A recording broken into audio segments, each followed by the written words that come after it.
Hello students, so in this video we'll discuss chapter number 1, the modern period. Student, now you all are in class 8. In class 8 you will read modern history, modern period, which start with the advent of, with the coming of British and decline of Mughal period. Student, modern history, modern period start होता है Mughal period के decline के साथ और किसके आने के साथ, English east India company English के आने के साथ। तो स्टूडेंट, पहले हम लोग देखेंगे हिस्ट्री क्या है। History is the study of changing pattern in society. Society में जो चेंजेस आ रहे हैं उनको पढ़ना, उन पैटर्न्स को पढ़ना ही क्या है, हिस्ट्री है। स्टूडेंट, कोई भी दो पीरियड एक जैसे नहीं हो सकते। अगर हम अर्ली मैन की बात करें, बिल्कुल अलग था। फूड गैदरर था, हंटर था, फिर जनपद महाजनपद बने, ये बिल्कुल अलग थे। Now modern day we have democracies, ये बिल्कुल अलग है। तो बेटा ये जो चेंज है इसको पढ़ना ही क्या होता है, हिस्ट्री। ना ही तो अर्ली मैन जब अपने आसपास रह रहा था तो उसके पास जनपद महाजनपद जैसे फीचर नहीं थे। आज डेमोक्रेसी में जो अर्ली मैन की लाइफ थे वो सारी चीज़ें आपको देखने को नहीं मिलेगी। ठीक है, जनपद महाजनपद में किंग होते थे, आज आपको किंग देखने को नहीं मिलेंगे। कहीं कहीं मिल भी जाएंगे भाई, किसी किसी कंट्री में होंगे, जैसे जैसे कि MBS। अब मुझे कोई फुल फॉर्म बता सकता है MBS का फुल फॉर्म क्या है? मोहम्मद बिन सलमान। ठीक है, पर स्टूडेंट हर कंट्री में MBS या मोहम्मद बिन सलमान या किंग नहीं है। हम मैक्सिमम कंट्रीज़ की बात करें तो मैक्सिमम कंट्रीज़ डेमोक्रेटिक कंट्री हैं जहाँ पे इलेक्टेड लीडर्स होते हैं। ठीक है, तो ये जो चेंजेस है स्टूडेंट जो ओवर द टाइम हुए हैं, यही हिस्ट्री के एसेंस को बताते हैं। जब आप हिस्ट्री को पढ़ते हैं तो आप पास्ट के बारे में जानने की कोशिश करते हैं कि कैसे चेंजेस आए over the year. Things that we see today have their roots in the past. आज जो चीज़ें आपको दिख रही हैं इनकी रूट्स कहीं कहाँ पर हैं, पास्ट में है। तो स्टूडेंट, इस पैराग्राफ में आपको सिर्फ ये जान रहे हो कि चेंजिंग पैटर्न को पढ़ना ही हिस्ट्री होता है। दो पीरियड कभी भी एक जैसे नहीं होंगे, उनमें कुछ डिफरेंसेस होंगे। ये डिफरेंसेस ही हिस्ट्री का एसेंस बताते हैं। ठीक है, हम जो आज लाइव देख रहे हैं इसकी रूट्स कहीं ना कहीं पास्ट में ही हैं। ठीक है स्टूडेंट, ये है MBS, मोहम्मद बिन सलमान अल सऊदी। ठीक है, क्राउन प्रिंस है, पॉलिटिशियन है, डेप्यूटी प्राइम मिनिस्टर है अभी कहाँ के, सऊदी अरेबिया के। ठीक है, ये क्या है, प्रिंस क्राउन। ठीक है, yes students, over the time history has developed and evolved. बहुत लंबे टाइम से हिस्ट्री डेवलप करती आ रही है अपने आप को, नए नए इवोल्यूशन इसमें हो रहे हैं, अलग अलग तरीके से ये इवॉल्व हो रही है। पहले जहाँ पर हिस्ट्री मतलब आप किसको पढ़ रहे हैं, पावरफुल पीपल को पढ़ रहे हैं, पर्सनालिटी बेस्ड लोगों की ही बात कर रहे हैं। पर आज it's a study of common people, their life, also about new ideas. पहले हिस्ट्री में जब हम राजा रानी को ही पढ़ते थे, जैसे अगर हम ये भी बात करें तो हम अशोक को पढ़ते हैं, समुद्रगुप्त को पढ़ते हैं, चंद्रगुप्त को पढ़ते हैं। पर आज ऐसा नहीं है बच्चा, आज की हिस्ट्री में हर व्यक्ति को इम्पोर्टेंस मिली है जिसने भी कहीं ना कोई कहीं कुछ सोसाइटी में अच्छा कंट्रीब्यूट किया है। ठीक है, it has now become a study of how societies and economy change with time. अब हिस्ट्री का मतलब क्या हो गया है कि आपको सोसाइटी में कैसे चेंजेस आई, इकोनॉमीज़ कैसे चेंज हुई, इन टाइम के साथ ये सारी चीज़ों का पढ़ना ही क्या है, हिस्ट्री है। ठीक है, but before it was associated with Kings, kingdom only, but now it's a study of society and economies. अब स्टूडेंट्स, हिस्ट्री की बात करें तो डेट्स के बिना तो हिस्ट्री होती नहीं है। Dates in history are link to events. हर डेट का लिंक एक इवेंट के साथ होता है। जैसे अगर मैं बात करूं बैटल ऑफ प्लासी, तो बैटल ऑफ प्लासी कब हुआ है स्टूडेंट, 1757। ठीक है, फिर अगर मैं बैटल ऑफ बक्सर की बात करूं तो वो कब हुआ है, 1764 में। अगर मैं रिवोल्ट ऑफ 1857 की बात करूं तो वो हुआ है 1857। ठीक, कोई बात। रिवोल्ट ऑफ 1857, सिपाही म्यूटनी भी बोलते हैं इसको, फर्स्ट वॉर ऑफ इंडिपेंडेंस भी बोलते हैं। बैटल ऑफ प्लासी पहला ब्रिटिश इंडियन युद्ध था जो 1757 में हुआ। फिर बैटल ऑफ बक्सर हुआ। तो कहीं ना कहीं हर इवेंट के साथ एक डेट एसोसिएट होती है। पर आप किसी इवेंट के साथ डेट एसोसिएट कर सकते हो, जैसे बैटल, इनके साथ स्पेसिफिक डेट्स होती है, जैसे मैंने बताया battle of Plassey, battle of Buxar, revolt of 1857. But for some processes dates are not fixed. You are not able to fix dates with some processes, like the processes take place over a long period of time. We can only assign centuries to them. बेटा कई बार processes इतनी लंबी चलती हैं, cultural changes की बात करें, religious changes की बात करें, कि हम एक स्पेसिफिक डेट उसके साथ अलॉट नहीं कर सकते हैं, तो हम पूरी की पूरी सेंचुरी उसके साथ अलॉट कर देते हैं। ठीक हुई बात, समझ में आई? आज मैंने आपसे लड़ाई की, आज की डेट लिखी जाएगी, पर वो चेंजेस जो सोसाइटी में एक लंबे पीरियड के बाद आए, जैसे रिलीजियस चेंजेस, कल्चरल चेंजेस, इनके साथ आप डेट एसोसिएट नहीं कर पाओगे बच्चा, क्योंकि ये एक दिन में नहीं होते हैं। ठीक है, तो इनके लिए आप क्या अलॉट कर देते हो? सेंचुरीज, कि भाई 5th सेंचुरी में ये हुआ, 6th सेंचुरी में ये हुआ। Periods in history. So students, for the convenience of learning, for the convenience of studying history, we have divided history into 3 periods. Ancient, जो आपने आपके क्लास 6 में पढ़ा होगा, अशोक, समुद्रगुप्त, चंद्रगुप्त, है ना। फिर आया मिडवल पीरियड, इसमें आपने दिल्ली सल्तनत पीरियड को पढ़ा, मुगल पीरियड को पढ़ा, ठीक है, जिसमें पढ़ा है ना कुतुबुद्दीन ऐबक को पढ़ा होगा आपने, रजिया सुल्तान को पढ़ा है, अकबर को पढ़ा है, शाहजहाँ को पढ़ा, वो सारा मिडवल पीरियड। और इस ईयर आप क्लास 8 में पढ़ेंगे मॉडर्न पीरियड, जहाँ पर आप पढ़ेंगे ईस्ट इंडिया कंपनी कैसे इंडिया में आई, फिर कैसे उसने पॉलिटिकल पावर्स अपने हाथ में ली। ठीक है, तो इस तरीके से हमने हिस्ट्री को 3 पार्ट्स में डिवाइड कर दिया for the convenience of study. These broad divisions mark how the society, economy, culture and politics of one period differed from that of another. या आने वाले पीरियड से कैसे दो सोसाइटी में अलग अलग चेंजेस देखने को मिले, इकोनॉमिक पैटर्न में चेंजेस आए, कल्चर में चेंजेस आए, पॉलिटिकल सेटअप में चेंजेस आए। तो ये सारा की सारा हम लोग मोटा मोटा 3 पीरियड्स में पढ़ लेते हैं। एक डिमार्केशन कर दिया है एंशिएंट, मिडिवल एंड मॉडर्न। ठीक हुई बात? चलो, तो यहाँ पर आप सोसाइटी को भी पढ़ोगे, इकोनॉमी को भी पढ़ोगे, कल्चर को भी पढ़ोगे। सो स्टूडेंट, क्या डिफरेंसेस थे प्रीसीडिंग और सक्सीडिंग पीरियड में? ठीक है, प्रीसीडिंग और सक्सीडिंग पीरियड में क्या डिफरेंसेस थे, ये पढ़ रहे हैं आप किस में? हिस्ट्री में। ठीक है, अब हम अगर चेंजेस की बात करें तो देखें, अगर हम एंशिएंट पीरियड की बात करें तो सारे हिंदू किंग हुआ करते थे, जिनकी कोई दो चीज़ें भी मिलती नहीं थी, सबके अपने कल्चर, अपना ट्रेडिशन, अपने कस्टम्स थे। फिर जैसे ही मिडवल पीरियड आया, मुगल्स की एंट्री हुई, दिल्ली सल्तनत, कुतुबुद्दीन ऐबक वगैरह की एंट्री हुई, इस्लाम इंडिया में आया। फिर जब 1600s के बाद जब ईस्ट इंडिया कंपनी इंडिया में आ गई तो क्रिश्चियनिटी इंडिया में आई, मुगल्स आए अपने साथ अलग टेस्ट फूड, पराठा कबाब लेके आए, गुलाब जामुन लेके आए। फिर ब्रिटिश आए तो अपने साथ अलग फूड आइटम्स, ड्रेसिंग सेंस लेके आए। तो यही हम हिस्ट्री में पढ़ते हैं कि जो प्रीसीडिंग पीरियड था और जो सक्सीडिंग पीरियड था उसमें डिफरेंसेस क्या क्या थे। ठीक है, नाउ पीरियडाइजेशन, पीरियड्स में हिस्ट्री को डिवाइड कर देना, ये भी टाइम के साथ चेंज होता रहा। ठीक है, हम हिस्ट्री को जब डिवाइड करते हैं बेटा, तो किसी ऐसी चीज़ को लेके डिवाइड करते हैं, कोई प्रोफाउंड थिंग जिसने रहने के तरीक़ों, जीवन के तरीके को, ह्यूमन लाइफ को अलग तरीके से इम्पैक्ट किया हो। ठीक है, कुछ हिस्टोरियंस का मानना है कि change from ancient to medieval period occurred with the arrival of Turks in India. कुछ लोग बोलते हैं एंशिएंट से मिडवल पीरियड में जो हमारा कन्वर्जन हुआ, या एंशिएंट और मॉडर्न के बीच में जो डिमार्केशन वाली लाइन है वो डिपेंड करती है अराइवल ऑफ टर्क्स। टर्क्स कहाँ से आए थे बच्चा? टर्की वाला जो एरिया है, जिसको पहले हम ऑटोमन एम्पायर बोलते थे, वहाँ से आए हैं। तुर्क, हिंदी में इनको तुर्क बोलते हैं। ठीक है, ये आए, अपने साथ इस्लाम लाए, फूड, थिंग्स, क्लॉथ, कल्चर, सब कुछ डिफरेंट लेके आए। The process of setting up an empire brought about profound change in the way of life of the people. जब ये आए तो इन्होंने अपने एम्पायर को सेट किया, बहुत सारे चेंजेस आए लोगों की लाइफ में। ठीक है, कब? जब तुर्क इंडिया में आ गए, टर्क्स इंडिया में आ गए। ठीक है, कहाँ से आए थे बेटा? ऑटोमन एम्पायर से आए थे। सिमिलरली जब मिडवल पीरियड से मॉडर्न पीरियड आया तब क्या हुआ? ब्रिटिश का अराइवल हुआ। कहाँ पर? Shores of India. शोर्स क्या है बच्चा? ये जो पार्ट है, यहाँ से हमारे गुजरात से लेके बंगाल तक हमारे पास इतनी बड़ी कोस्ट लाइन है, और इनको क्या बोलते हैं? सी शोर। तो इस सी शोर पे पूरे केप ऑफ गुड होप को क्रॉस करते हुए कौन आए? ब्रिटिशर्स इंडिया आए। ठीक है, बाद में सुएज कैनाल बन गई, वो बात की बात है, हम बाद में पढ़ेंगे, आने वाले चैप्टर्स में पढ़ेंगे।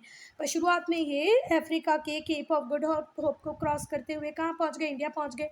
ये शिप के थ्रू आ रहे थे बेटा, तो ये किसी भी तरीके से जम्मू कश्मीर वाले पार्ट में तो लैंड कर नहीं सकते थे, वहाँ तो शिप मतलब शोर ही नहीं है। तो ये शिप से आए, तो ये कहीं यहाँ पर लैंड हुए, यहाँ पर लैंड हुए और यहाँ पर लैंड हुए और इंडिया की तरफ इन्होंने एंट्री ली। ठीक है, पर स्टूडेंट्स यहाँ पर एक बात और है, क्या जब ऑटोमन टर्क्स इंडिया में आए उसके बाद सडन क्या हमारी लाइफ चेंज हो गई विद इन अ डे? क्या सडन कोई चेंज आया when the talk came to India और when the British arrived in India? एकदम से हमारी लाइफ में, जनरल कॉमन पीपल की लाइफ में कोई चेंजेस आए? तो भाई नहीं आए, मैं तो नो बोलूँगी। पर अगर आपका आंसर येस है तो ये डिवीजन मीनिंगफुल है, ऑब्वियस सी बात है। If your answer is yes then this division is meaningful. ठीक है, पर बेटा ऐसा हो ही नहीं सकता अगर कल British east India company India में आई और क्या पूरे इंडिया में रूल रेगुलेशन सारी चीज़ें उसने चेंज कर दी होगी? पॉसिबल ही नहीं है। क्या लोगों की फूड हैबिट, ड्रेसिंग चेंज एक दिन में चेंज हो गया होगा? पॉसिबल ही नहीं है। पर चलो, अगर आप यस के साथ जाते हो तो ऑब्वियसली बात है, ये जो डिमार्केशन है, जो पीरियड अलग अलग किए हैं वो मीनिंगफुल है। ठीक है, डिवीजन मीनिंगफुल है। बट अगर आपका आंसर नो है then this period reflect a change only at the political level. Obvious सी बात है, अगर आपका आंसर नो है इट मीन्स ये जो भी चेंजेस आए बच्चा, ये पॉलिटिकल लेवल पे तो एकदम से आ गए, पर सोसाइटी में, इकोनॉमी में एक लंबा टाइम इनको लगा चेंज लाने में। Often can not B period.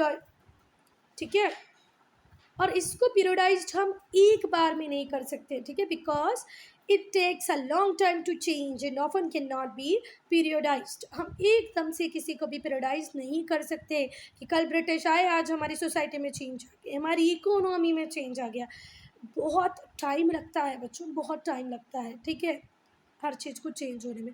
हाँ, पॉलिटिकल स्ट्रक्चर में चेंज आए होंगे, नो डाउट आए होंगे। जब ऑटोमन टर्क्स जैसे ये दिल्ली पे वो लोग आए होंगे, ठीक है, तो उन्होंने अपने तरीके से इंडिया की पॉलिटिक्स को हैंडल करना चालू कर दिया। अपने नए कस्टम्स, नए ट्रेडिशन लेके आए। उन लोगों में सजदा, पेबोज वगैरह की जो रस्में थी, पैरों को चूमना, कपड़ों को मतलब जो किंग है उसको रिस्पेक्ट देने के लिए उसके पैरों में सर रखना, ये सारी चीज़ें वो लोग अपने साथ लेके आए। उन्होंने एडमिनिस्ट्रेटिव सिस्टम को भी बिल्कुल चेंज करके रख दिया इंडिया के। तो ये कुछ ऐसी चीज़ें हैं जो हो सकता है एक बार में चेंज हो जाए। सोसाइटी और इकोनॉमी में एक बार में कोई चेंज आसानी से नहीं आ सकता, इसलिए हम इसको पीरियडाइज भी नहीं कर सकते। स्टूडेंट, अभी जो मैंने बताया आपको पैबोज, पैबोज वो सिस्टम था, it is a system of kissing the foot of the king to show him respect, to show him respect. Everybody who is coming near to him, if he want to show respect he has to kiss the foot of the king. The system bought by whom? Persian. Persia का जो आज का current नाम है वो है Iran. Iran जब दिल्ली सल्तनत पे काबिज हुआ ईरान के लोग, तो उन्होंने पाइबोस सिस्टम स्टार्ट कर दिया। ठीक है, again I am repeating, don't take it otherwise, kissing the foot of the king to appreciate his power, उसकी पावर को अप्रिशिएट करने के लिए। और इस ट्रेडिशन का नाम था पैबोस, जो किसने स्टार्ट किया? पर्शिया से स्टार्ट हुआ। ठीक है, पर्शिया के लोग जब दिल्ली सल्तनत मतलब दिल्ली पे रूल करने लग गए तो वो ये सिस्टम लेके आए। ठीक है, जिसका नाम था पैबोस, और पर्शिया का करंट नेम क्या है? ईरान। तो ऐसे बहुत सारे चेंजेस कहाँ पर आए? हमारे कंट्री में आए with the advent of medieval period or modern period. 18th century is generally taken as the starting point of modern period. अगर कोई आपसे पूछेगा कि मॉडर्न पीरियड की स्टार्टिंग कहाँ से हुई तो वो ही बच्चा 18th सेंचुरी से। Some of the defining feature of modern era are scientific progress. अगर हम बात करें कि कौन से इंपॉर्टेंट फीचर्स थे जो इसलिए आपने इसको मॉडर्न पीरियड बोला, तो क्यों बोला? क्योंकि इस टाइम में साइंटिफिक प्रोग्रेस हुई, इंडस्ट्रियलाइजेशन आया, कॉलोनाइजेशन आया, अर्बनाइजेशन आया और ग्रोथ हुई सिटीज़ की। बेटा, जब भी इंडस्ट्रीज़ बनती हैं, आप एग्रीकल्चर से शिफ्ट करते हो इंडस्ट्रियल जॉब्स पे, तो सिटी का एडवेंट होता है।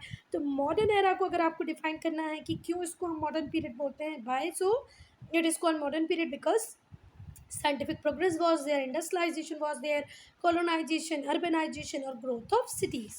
These changing trends were first visible in Europe। और ये जो changing trends है ये सबसे पहले मॉडर्न पीरियड के हमने चेंजिंग ट्रेंड्स कब से कहाँ देखे? यूरोप में देखे। In course of time they also exercise a significant impact on India.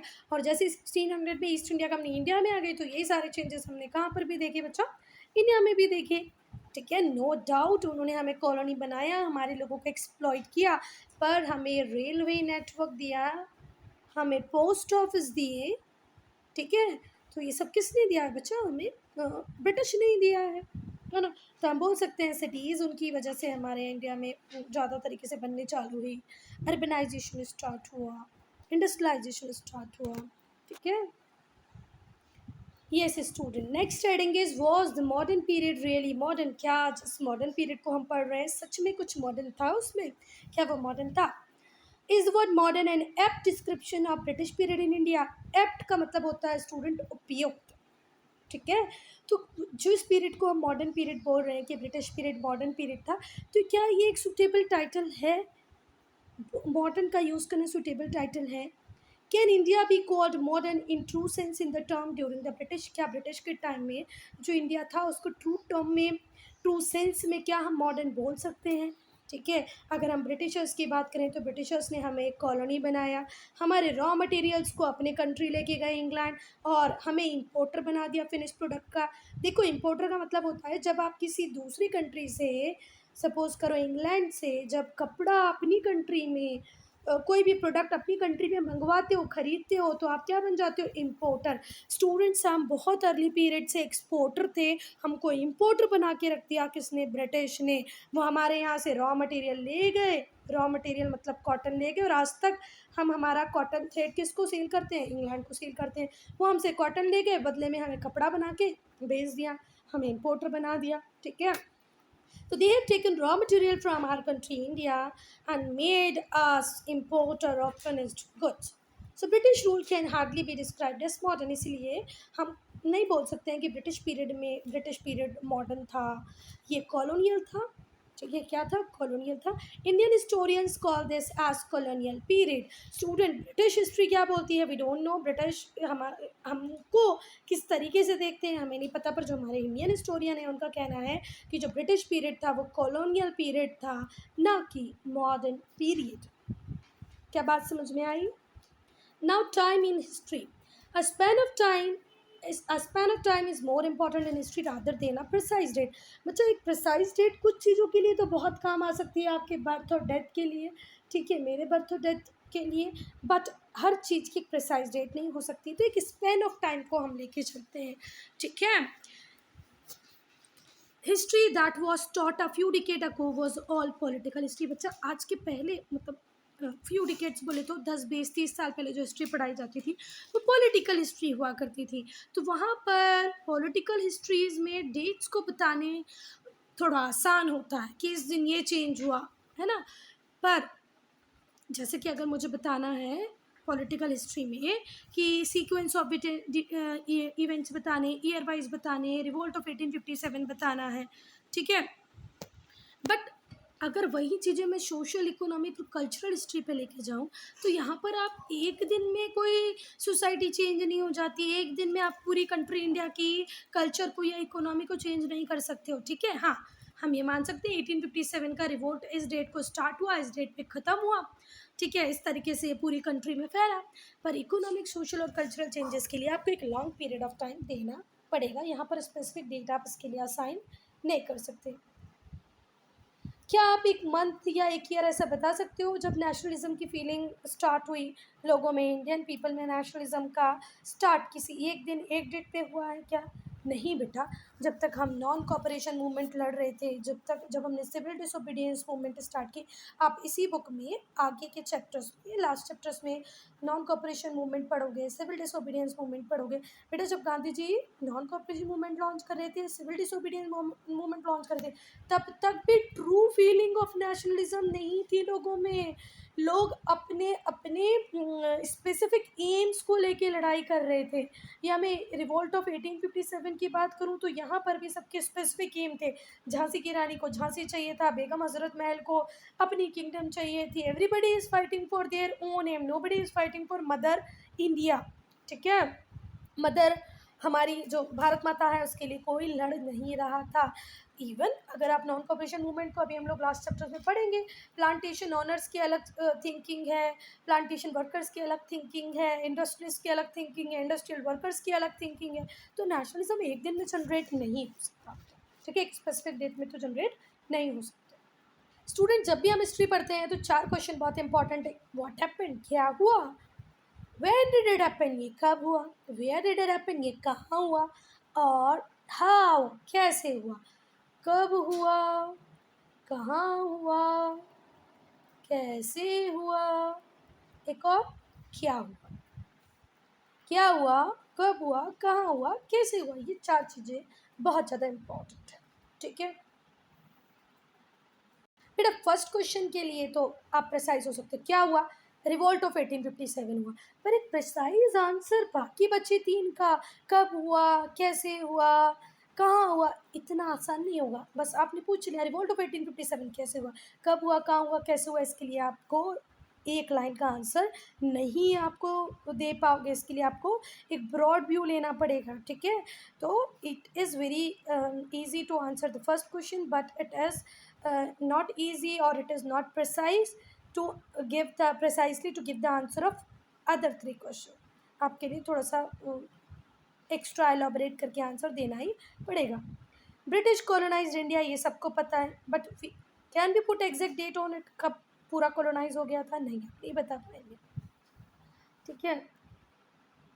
क्या कॉलोनाइजेशन का हम बता सकते हैं कि ये इसी डेट में हुआ, इस एग्जैक्ट डेट में हुआ, इस पर्टिकुलर रीज़न में ही हुआ। Also we are uncertain exactly how it started, हम बहुत अनसर्टेन है कब स्टार्ट हुआ, ठीक है, the different forms it took over the years, ठीक है। So there are no straight answer to many question in history. कुछ क्वेश्चन ऐसे हैं बच्चा जिनका स्ट्रेट आंसर देना पॉसिबल नहीं है, ठीक है। People experience changes in different way over different time, लोगों ने अलग अलग तरीके से एक्सपीरियंस किए अलग अलग चीज़ों पर डिफरेंट डिफरेंट टाइम में। तो एक एग्जैक्ट डेट एक पूरी प्रोसेस को देना ये तो गलत हो जाएगा, ठीक है, हिस्ट्री के नेचर के साथ धोखा हो जाएगा। Interpretation in history, interpretations in history ये भी एक अलग कहानी है स्टूडेंट। देखो एक कोई भी इवेंट होता है, जब 4 लोग उस इवेंट को देखते हैं, सपोज करो कश्मीर फाइल से अभी मूवी आई थी, उस कश्मीर फाइल को जब 4 लोगों ने देखा तो 4 डिफरेंट टाइप की इंटरप्रिटेशन उनको थे। किसी ने बोला ये अच्छी चीज़ है, किसी ने बोला नहीं ये बुरी चीज़ है, किसी ने बोला ये कश्मीरियों के दर्द को दिखाती है, तो किसी ने बोला ये अगेन एक डिफरेंस क्रिएट कर देगी कश्मीरी पंडित्स और rest of the people who is living in Kashmir. तो चारों बातें सही हैं भैया, ऐसी चीज़ों को दिखाना भी चाहिए, नहीं दिखाना चाहिए, ये उनके दर्द को दिखाता है ये भी सही है, और ये एक डिफरेंस क्रिएट कर देगा अगेन इन कश्मीर ये भी बिल्कुल सही है। तो बेटा इंटरप्रिटेशन किसी भी इवेंट के अलग अलग हो सकते हैं। जैसे कि ब्रिटिश चाहते थे कि वो डाउन प्ले करें, थोड़ा नीचे करके दिखाएं रिवोल्ट ऑफ 1857 को। उन्होंने इसलिए क्या बोल दिया कि ये सिपाही म्यूटनी थी जिसमें कुछ सिपाही थे इंग्लिश ईस्ट इंडिया कंपनी के, उन्होंने रिवोल्ट किया ग्रीस्ड कार्टेजेस पे। ग्रीस कार्टेजेस हम लोग लेसन 6 में और डीप में पढ़ने वाले हैं, ठीक है। पर ब्रिटिशर्स का कहना था कुछ कुछ थोड़े से सिपाही थे जिन्होंने सड़ी सी बात का ग्रीस कार्टेज का इशू बनाया और लड़ाई की, बाकी जो मास था वो बिल्कुल अनटच था, ठीक है। मास ने बिल्कुल पार्टिसिपेट ही नहीं किया इस इवेंट में।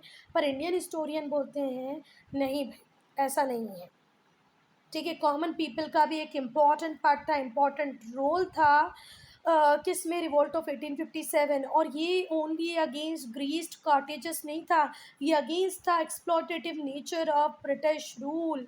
ये एक दिन में सिर्फ आपने ग्रीस कार्टेज दे दिए इसीलिए इतना ज़्यादा रिवोल्ट ऑफ 1857 नहीं हुआ। पहली बात तो जो आप बोल रहे हैं ब्रिटिश कि कॉमन पीपल इस सेंटेंस था, नहीं, कॉमन पीपल ने भी इसमें पार्ट लिया, इंडियन हिस्टोरियन ये बोल रहे हैं। दूसरी बात इंडियन हिस्टोरियन बोल रहे हैं it is not only against greased cartages, it is against the exploitative nature of British. A number of reasons are there for revolt of 1857, but the triggering point is the greased cartages। ध्यान रखें revolt of 1857 के ये बहुत सारे reason थे, पर हम बोल सकते हैं ना जो ट्रिगरिंग पॉइंट जहाँ से लड़ाई स्टार्ट होगी वो जरूर ग्रीस्ड कार्टेजेस था। क्या था, ग्रीस कार्टेजेस। तो ये बात ध्यान रखना। पर ब्रिटिशर्स बस इसको लेके थोड़े से लोगों का इन्वॉल्वमेंट बता के उसको डाउन प्ले करना चाहते हैं, कम बताना चाहते हैं। पर हमारे इंडियन हिस्टोरियन क्या बोलते हैं, नहीं उसमें कॉमन मास भी जुड़ी थी, ये सिर्फ ग्रीस कार्टेजेस का मैटर नहीं था, इसमें जितनी भी ब्रिटिश की एक्सप्लॉयटेटिव प्रैक्टिसेस थी वो सारी इन्वॉल्व थी। I hope this much is clear to you. In fact, that the sepoy and the common people were ready to use the same cartridges to explain the British prove this. ठीक है. So there is generally differing opinion and interpretations in history. दोनों cases से आपको पता चल गया होगा ना बेटा कि अलग अलग इंटरप्रिटेशन. ब्रिटिश का इंटरप्रिटेशन बोल रहा थोड़े से लोग थे, एक रीज़न था. इंडियन वर्जन बोल रहा नहीं, कॉमन पीपल भी इन्वॉल्व थे और बहुत सारे रीज़न थे. सिर्फ कार्टेजेस का अकेला मैटर नहीं था. और वहीं ब्रिटिशर्स का ये नहीं, ब्रिटिशर्स का नहीं, इंडियन हिस्टोरियन का ये कहना है the revolt would have happened in any case. कुछ भी केस होता, ग्रीस कार्टेजेस ना भी होते तो भी रिवोल्ट तो होना ही था, क्योंकि डॉक्ट्रिन ऑफ लैप्स आ गई थी, सब्सिडरी अलायंस आ गए थे, पैरामाउंटेंसी, इतनी सारी चीज़ों को बर्दाश्त करने की हद होती भैया. ये बलून तो फटना ही था, और फटा किसके थ्रू? रिवोल्ट ऑफ 1857 के थ्रू. इतना आप किसी चीज़ को प्रेशराइज करोगे तो कहीं ना कहीं से तो रिटेलिएशन स्टार्ट होगा ही. अब हम लोग देखेंगे सोर्सेस. अगर हम मॉडर्न पीरियड को पढ़ना चाहें ना बच्चा, तो हमारे पास अबंडेंस ऑफ सोर्सेज अवेलेबल है, कोई कमी नहीं है. Archaeological sources are comparatively less important for this period. जब हम एंशियंट पीरियड को पढ़ते हैं तो वहाँ पर आर्कियोलॉजिकल सोर्सेज की बहुत इंपॉर्टेंट बन जाती है, क्योंकि लिटरेरी सोर्सेज अवेलेबल नहीं. और जो लिटरेरी सोर्सेज अवेलेबल है, जैसे इंडस वैली सिविलाइजेशन की जो कुछ स्क्रिप्ट अवेलेबल है, वो हम डेसिफर नहीं कर पा रहे हैं, डिसाइफर नहीं कर पा रहे हैं, बता नहीं पा रहे हैं कि उनका जो लिखा हुआ है वो क्या लिखा है, हम उसको पढ़ नहीं पा रहे हैं, हम उसको डिकोड नहीं कर पा रहे. पर अगर हम मॉडर्न पीरियड की बात करें तो यहाँ आर्कियोलॉजिकल सोर्सेज पे हमारे रिलायंस कम है. यहाँ पर लिटरेरी सोर्सेज भर भर के अवेलेबल है. लिटरेरी सोर्सेज की इंपॉर्टेंस ज़्यादा है. Literary sources for the period are many and varied. ठीक है, कुछ ओरिजिनल डॉक्यूमेंट्स हैं, जैसे गवर्नमेंट की रिपोर्ट है, एडमिनिस्ट्रेटिव रिकॉर्ड है. तो देखो लिटरेरी सोर्सेज इस पीरियड के लिए बहुत अलग है, बहुत सारे अवेलेबल है. एक तो जो गवर्नमेंट खुद थी वो अपनी रिपोर्ट्स बनाती थी, एडमिनिस्ट्रेशन के रिकॉर्ड थे, ऑफिशियल रिकॉर्ड्स थे, और ब्रिटिश टाइम टू टाइम सर्वे करवाते रहते थे. तो ये जितने भी रिकॉर्ड थे इनको बहुत ही केयरफुली प्रिजर्व किया गया है आर्चीव्स में और म्यूजियम्स में. आप जाएं, अगर आपको किसी पीरियड को पढ़ना है, किसी नहीं सिर्फ ब्रिटिश पीरियड को पढ़ना है, तो आप जाके वहाँ से जो भी इंफॉर्मेशन चाहिए वो ले सकते हैं. Official record. अच्छा, अगर हम मुगल्स पीरियड की बात करें तो मुगल्स ने इनिशियली ये कल्चर स्टार्ट किया था कि we are going to record everything, we are going to cross check everything. But इस सिस्टम को अगर परफेक्ट बनाने का काम किया है, रिकॉर्डिंग के सिस्टम को, तो वो किसने किया? ब्रिटिश ने किया है. जितने भी एडमिनिस्ट्रेटिव डिसीजंस होते थे ब्रिटिश पीरियड में बच्चा, उन सबको प्रिजर्व करने का काम किसने किया है? ब्रिटिश ने किया है. हर एग्जीक्यूटिव, लेजिस्लेचर, जुडिशियल बॉडी के पास अपने रिकॉर्ड रूम्स होते थे. ठीक है, जहाँ पर वो स्मॉलेस्ट रिकॉर्ड वर केप्ट. ठीक है, वेल कैटलॉग्ड, एक प्रॉपर कैटलॉग होता था, हर छोटे से छोटे बड़े से बड़े रिकॉर्ड को प्रॉपरली मेंटेन करते थे. ठीक है. Thus the proceeding of each government department is available to us, जिससे कि हर गवर्नमेंट डिपार्टमेंट की प्रोसीडिंग्स अपने पास अवेलेबल हो. ठीक है. तो जितने भी हिस्टोरियन हैं जो मॉडर्न पीरियड को पढ़ना चाहते थे, उनके लिए तो एक ट्रेजर की तरह साबित हुआ. उन्होंने बहुत सारी चीज़ें यहाँ से ली और पढ़ा. This has helped historian immensely in their study of the period. इस पीरियड की पढ़ने हिस्टोरियन की बहुत आर्चीव्स ने, म्यूजियम्स ने, ऑफिशियल रिकॉर्ड्स ने की. Many of the official records of this period are now preserved in National Archive of India. India में नेशनल आर्चीव ऑफ इंडिया है, जहाँ पर ब्रिटिश रिकॉर्ड को पूरा संभाल के रखा गया है. स्टूडेंट, ये है नेशनल म्यूजियम न्यू दिल्ली. ये क्या है? National museum in new Delhi. National archive of India Delhi, यहाँ पर सारी चीज़ें आपको मिल जाएंगी. ठीक है. देन सर्वे रिपोर्ट्स. अच्छा, ब्रिटिशर्स जब इंडिया में आए तो उन्होंने बहुत सारे सर्वे करवाए, अलग अलग चीज़ों के अलग अलग सर्वे करवाए. सर्वे इसके पहले इंडिया में नहीं होते थे बहुत मैसिव लेवल पे, पर ब्रिटिशर्स ने इसको स्टार्ट किया. पॉपुलेशन के सर्वे करवाए, कितनी रेट से पॉपुलेशन बढ़ रही है, किस प्लेस पे कितनी पॉपुलेशन है. रेवेन्यू सर्वे करवाए, कहाँ से कितना रेवेन्यू आ रहा है. लैंड सर्वे करवाए. बहुत सारे टाइप के सर्वे कंडक्ट हुए ब्रिटिश पीरियड में. Mapping was an important part of this survey, और इन सर्वेज का इम्पॉर्टेंट पार्ट था मैपिंग. ब्रिटिश ने टोपोग्राफिक मैप भी बनवाए. इंडिया के जो टोपोग्राफिक मैप बने हैं वो ब्रिटिशर्स ने बनवाए हैं. सेंसस जो हर 10 साल में होता है, जिसको हिंदी में हम बोलते हैं जनगणना, वो लोग एक रजिस्टर लेके आते हैं ना. कई बार गवर्नमेंट के कुछ व्यक्ति पूछते हैं आपके घर में कितने पर्सन हैं, किसी की डेथ तो नहीं हुई, कोई बेबी तो बॉर्न नहीं हुआ, फिर वो पूरा रिकॉर्ड लेके जाते हैं जो 10 ईयर में होता है हमारे कंट्री में. है ना।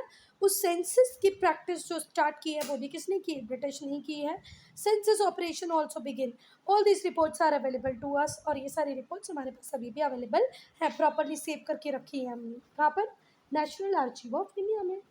Next is indigenous records, diaries, accounts of pilgrim, travelers, newspaper, books, novel, leaflet, also, reflect the feelings of Indian under British rule. बहुत सारे लोग उस टाइम में बुक्स लिखते थे, न्यूज़पेपर भी आते थे, ब्रिटिश का अपना अलग था, हमारे नेशनलिस्ट लीडर का अलग था, रेडिकल लीडर का अलग न्यूज़पेपर था, बहुत सारे ट्रैवलर्स आते जाते थे, वो कुछ कुछ लिखते थे, पिलग्रिम बोले तो तीर्थयात्री, कोई अपनी बुक लिख रहा है, कोई लीफलेट बना रहा है, कोई अपने नॉवल लिख रहा है, कोई अपनी डायरी लिख रहा है, तो उसमें भी इंडियंस की फीलिंग है ये सारी चीज़ों में।